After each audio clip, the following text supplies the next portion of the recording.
uban na jud natong mga manok guys, wala pa jud mo tawa sa ilang giitlogan. Wala sila kaunon sa atong pangatag pagkaon nato, sila pagpasa nato sila katagunya mga pagkaon. Kay tuwa man sila pa silang luubanan. Atong bisigi natong kurok sila pero wala man jud mo doon.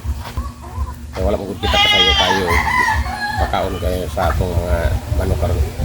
Nabdan kita nga nanduob na sila dito kay pag sila kung umilitlog na loob na dyan na sila dito silang itloganan, dili na dyan na sila kapupil guys. Mga kinala dyan nga timprano dyan kita manuli mang pagkaon kanila unta, pero atrasado makita karon kinapatay ibuhat nato kung importante kayo mga nabdan kita nga to sila sa ilang itloganan na nga mao kini kung atong gipakaon karon nila guys nga moy nakaparagkan og mga itlog sa atong mga manok.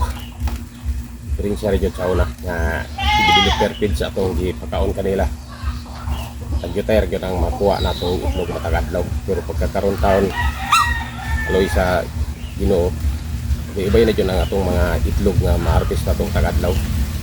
Tungod ini itong pagkaon nga feed feeding na ito kanila.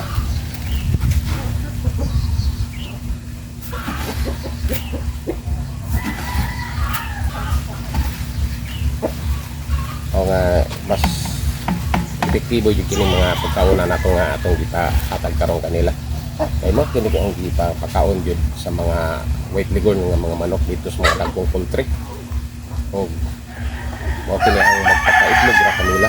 Kay ang mga white leghorn wala makinay lain pang gigamit nga pagpapaitlog kanila. Kundi ang pagkaon ra jud nga ingon ni mga pagkaon na mo ilang kaon nila termi. Pero buntag hapon ra jud ang paghatag pagkaon. Kini atong mga manok gani, nadyoy uban atong manok nga tungod sa sobrang katambok kanila. Kadua mo itlog sa sakadlaw. Basta kini mga pagkaon na guys, lahi manok nga ikadua sila may itlog sa sakadlaw. Pero dili sila tanan atong mga manok nga may itlog ni anak, pero naagi mga manok nato nga may itlog yung ikadua buntag hapon. Sukad nga ga change feeding kita mo kini atong gipakaon kanilang mga pagkaon na karon pag kita ka obserbar sa itong mga manok nga mo itlog din siya ikadua sa usa ka adlaw. Kani adto dili maglisod gani kita og itlog ito yung pera ang makuha nato. Pagkakaroon mao na kini nga imbis jud tayo na unta ang atong manok pero nagkaraghan na ang ilang itlog kaya na may modubli sa usa ka adlaw kadua mo itlog.